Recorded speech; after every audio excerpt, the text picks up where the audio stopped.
guy was the new owner of a team, a baseball team that was in the basement of the league when he took it over.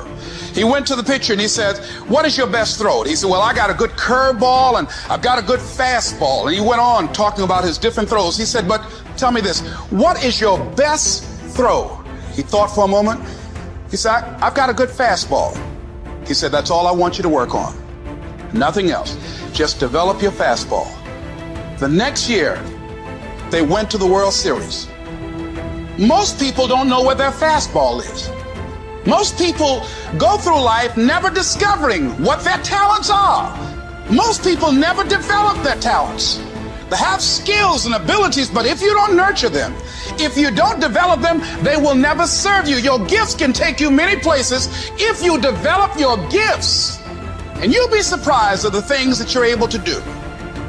When you learn how to block things out, when you learn how to keep thine eyes single, learning how to concentrate, learning how to focus in, deciding that you're going to focus to develop your skills, you'll be surprised at the ideas that will come to you, of the people that you'll be able to attract, of the opportunities that you'll be able to see. You'll begin to see things that have been standing there looking you in the face saying, I can't believe this has been here all this time.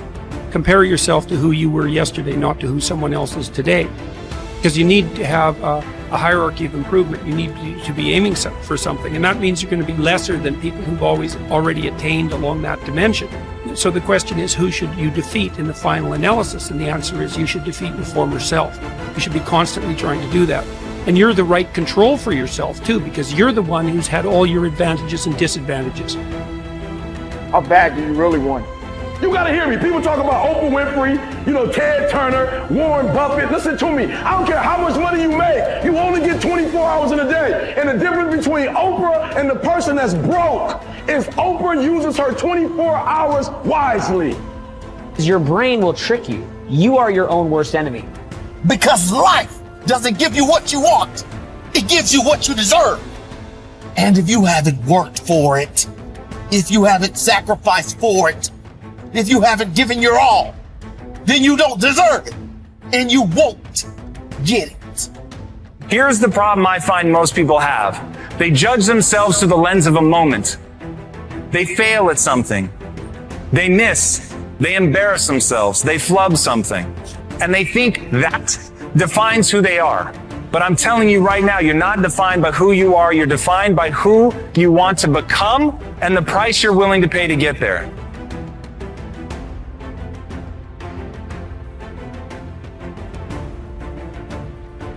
So everybody goes, how do you do that? You know exactly how to do that. You know exactly, it's not a magic trick. There's nothing I talk about in that book that's a magic trick. It's all back down to a very primitive mindset of we just have to do. It's like breathing. Breathing becomes normal. Like we don't know that we're doing it. That's how you have to live your life. When that alarm clock goes off at 4 or 5 in the morning, your mind says no. You just say, this is what we do. It's what we do now. Because to get to where you want to go, the amount of pain involved, I'm not saying physical, I'm not saying you got to break yourself off. The amount of mental pain of how many times you're going to have to do something that you don't want to do to get to where you want to go is going to be, there's going to be more times you do something that you don't want to do than you are going to want to do. And that's your new norm. That's your new norm. So then it's like breathing. And then once you do this over and over and over again, it becomes like breathing. I don't want to live this lifestyle, but to get to the other side of this, I have to. So if you really want it, you realize what trying is and what trying is not. How do you overcome the suffering of life? Is be a better person. That's how you do it. Well, that's hard. It takes responsibility. And I think, if you said to someone, you want to have a meaningful life? Everything you do matters. That's the definition of a meaningful life. But everything you do matters. You're going to have to carry that with you. Or do you want to just forget about the whole meaning thing and then you don't have any responsibility, because who the hell cares? And you can wander through life doing whatever you want, gratifying impulsive desires for how useful that's going to be, and you're stuck in meaninglessness, but you don't have any responsibility. Which one do you want? Well, ask yourself, which one are you pursuing? And you'll find very rapidly that it isn't the majority of your soul that's pursuing the whole meaning thing, because, well, look what you have to do that. You have to take on the fact that life is suffering. You have to put yourself together in the face of that. This intense focus on one goal is not easy, but it is all important. Orison Swett Marden wrote, "The giants of the race have been men and women of concentration, who have struck sledgehammer blows in one place until they have accomplished their purpose. The successful men and women of today are those of one over, mastering idea, one unwavering aim, men and women of single and intense purpose." Marden also said that every great man has become great. Every successful man has succeeded in proportion as he has confined his powers to one particular channel. Single-minded concentration in the direction of your dreams will intensify your desires and increase your emotional drive toward your goal. This intensity of concentration will activate the law of attraction and begin to attract people and opportunities into your life to help you to achieve your goal. The more you think about your goal, the more it will come to dominate and direct your life. The more you think about it, the more rapidly you will move toward it, and it will move toward you. You're already in pain. Get a reward for it. Like, you're already in pain. So at the end of the day, everything is already messed up. So why would you go through all that pain and not get something for it? Like, it doesn't make sense. Like, it doesn't make sense to put all those hours in. Okay, yeah, it was football, but it doesn't make sense to put all those hours in and not transfer those hours to something else. It doesn't make sense not to recycle the pain and get wealth or a successful life, a successful spouse, like whatever, have kids, whatever it is. And so for me, just going through my go-through, I was like, it can't end here. Like, bro, it can't end here. I worked too hard. I've read the books. I've gone to the conferences. I went to the classes. I got the degrees. Like, it can't end with just life is gonna deal me this hand, you know? And so I truly feel, and I don't wanna promote gambling, you know, but I gambled, you know, as a young adult to make money.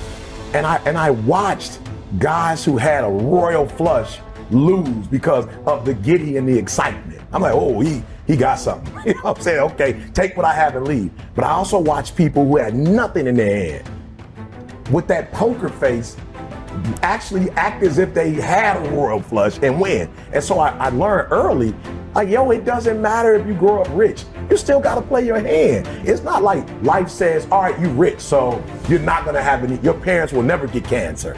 You know, nobody in your family will ever have multiple sclerosis. Like, you'll never get COVID. You're rich. It doesn't work like that. Like, you still have to do life regardless of how you come into life. And I think some people feel, well, if you come into life and everything is great, then that's the way you live life. But no, it doesn't matter. If you come in great, if you come in poorly, it does not matter.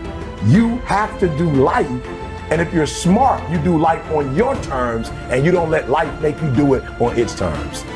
Great men and women are those who absolutely believe that they are put on this earth to do something wonderful with their lives.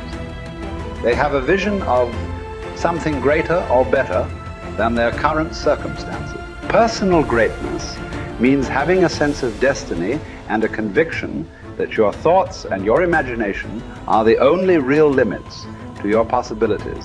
William James said, compared to what we ought to be, we are only half awake. We are making use of only a small part of our physical and mental resources. Stating the thing broadly, the human individual thus lives far within his limits. He possesses powers of various sorts which he habitually fails to use. The founder of Success magazine, Orison Swett Marden, once said, there are powers inside of you, which, if you could discover and use, would make of you everything you ever dreamed or imagined you could become. In a 5-year study of leaders reported on in his book, Leaders, Warren Bennis discovered that each of them consciously avoided the comfort zone by continuously setting higher goals. They never allowed themselves to become complacent. They lived their lives fully extended, always striving to be and do more. To develop unshakable self-confidence, you need to see yourself and think of yourself as a leader, and to do what leaders do. You need to stretch yourself toward the outermost boundaries of your potential. You need to set goals that draw out of you the very best that is in you. You need to work toward objectives that cause you to feel a sense of mastery and peak performance.